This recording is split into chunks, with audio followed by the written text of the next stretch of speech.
दोनों के साप का क्या कारण था? नारद जी को गुस्सा आ गया और उन्हें साप दे दिया, ये वृक्ष हो गए।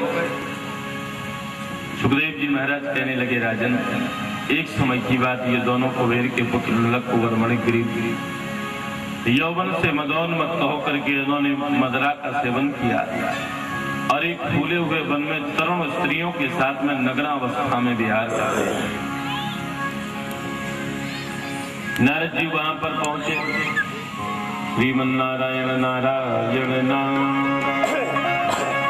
नारायण नारायण करते हुए नारद जी वहां पहुंचे तो नग्न स्त्रियों ने सांप के डर से अपने अपने वस्त्र पहन लिए, परंतु ये दोनों कुबेर के पुत्र नग्नावस्था में ही खड़े रहे।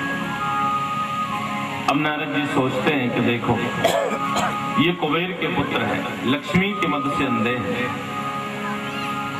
और इस समय मदरा का सेवन किए हुए हैं। तो मदरा के मदने ने और भी ज्यादा उन्मत्त बना दिया है। रजोगुण जन्य मद पुरुष को वैसा पतित नहीं करते जैसा कि धन मद उन्हें नीचा दिखाता है।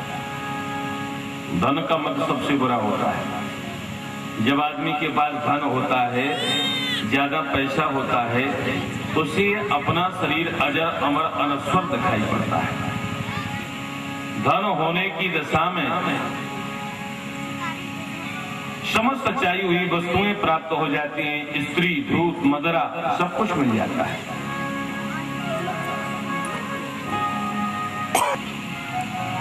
वो गरीबों के यहाँ जाते हैं, क्योंकि धनवान जो होता है वो पाप करता है।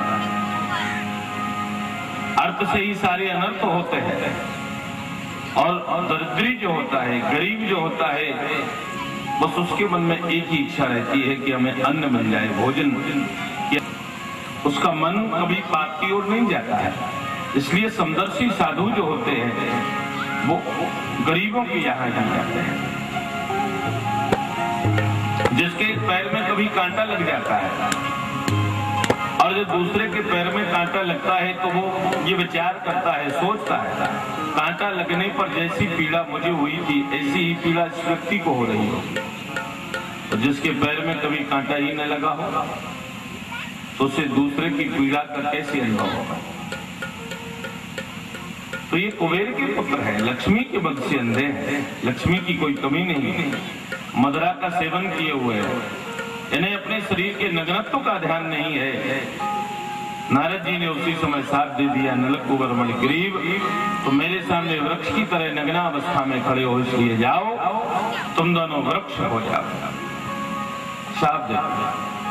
नारद जी ने जब साथ दिया तो सारा नशा उतर गया, चरणों में गिर गए, कहने लगे, महाराज आपने हमें साथ दे दिया, हम वृक्ष हो जाएंगे, अब आप हमें ये भी बता दें कि हमें इस साप से मुक्ति कब मिलेगी? तो कहा कि जब भगवान कृष्ण का अवतार होगा तो उनके द्वारा तुम्हारी मुक्ति।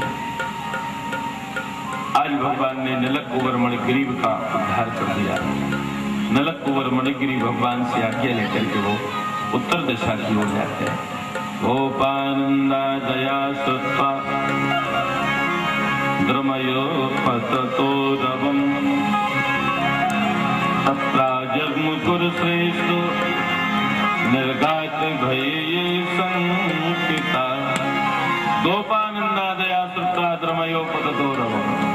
गोपों ने, नंद बाबा ने टूटते हुए वृक्षों की आवाज को सुना तो वो वहां पर गए जहां पर वो वृक्ष गिर गए थे। अरे ये वृक्ष कैसे गिर गए? कोई कुछ कहता, कोई कुछ कहता। जो छोटे छोटे बालक कन्हैया के पास खेल रहे थे कहने लगे, बाबा हमने देखा है, बिल्कुल सत्य कह रहे हैं, इसी तुम्हारे लाला ने इन दोनों वृक्षों के बीच में उखल को अटका दिया, इतनी ताकत लगाई कि दोनों वृक्ष धड़ाम से पृथ्वी पर गिर पड़े। हमने ये भी देखा कि इन दोनों वृक्षों में से दो बड़े सुंदर पुरुष भी निकले। तुम्हारे लाला की स्तुति करके उत्तर दिशा की ओर चले गए।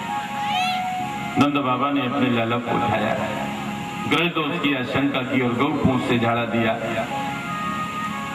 अर्जुन वृक्षों के तोड़ने के उपरांत भगवान कृष्ण बलदाऊ भैया के सहित लड़कों के साथ यमुना के किनारे खेल में तत्पर हो गए। आज भगवान का जन्म नक्षत्र है तो यशोदा जी ने भगवान कृष्ण को बुलाया और कहा, कृष्ण कृष्णारविंदाक्षो ताके स्तनम पिबा अलम बिहारी चुच्चांत कीड़ा शांतो वसीये पुत्र को। कृष्ण कृष्णारविंदाक्षो ताके स्तनम पिबा।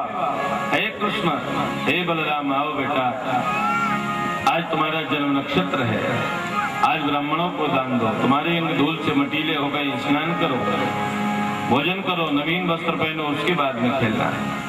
सर्वोच्च परम पुरुष का हाथ पकड़ लिया और जन्म नक्षत्र के योग कल्याणकारी उत्सव को किया।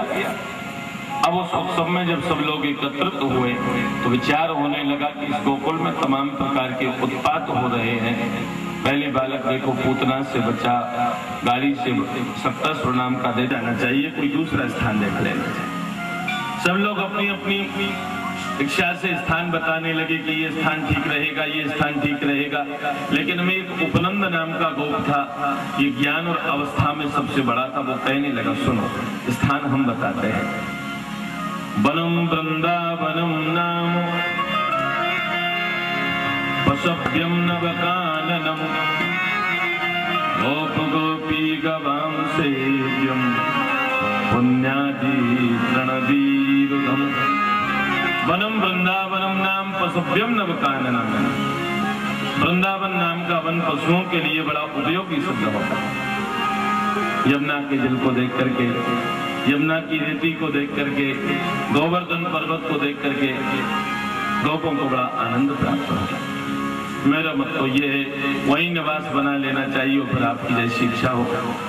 सभी लोगों ने एक मत होकर के कहा, ठीक है वृंदावन में रहेंगे। अपना अपना सामान बैलगाड़ियों में रखा और वृंदावन की ओर प्रस्थान किया। नंद बाबा कितना स्नेह करते थे अपने लाला से, कि अपने लाला के सुख के लिए इतना बड़ा गोकुल का वैभव क्षण भर में त्याग दिया और वो वृंदावन की ओर प्रस्थान किया। धन्य है वह वृंदावन, जहाँ मयूर के नृत्य के कंपन से, साधु संतों की वाणी से, यमुना की कलकल करती हुई धारा से निरंतर श्री राधा का नाम सुनाई देता है। धन्य है वह वृंदावन। धन्यम वृंदावनम तेन भक्ति नित्यति यत्र जहाँ साक्षात भक्ति महारानी नृत्य करती है। जिस वृंदावन में राधा जी का साम्राज्य है। बास भलो वृंदावन को जहाँ पास बहे यमुना पटरान, जो जन नायक जान धरे वैकुंठ मिले तिनको रजदान। वेद पुराने बखानत हो संत मुनि सन के ये मन मानी,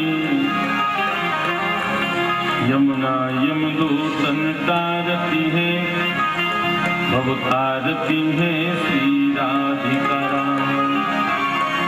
वृंदावन में राधा जी का साम्राज्य है। राधे बो राधे बो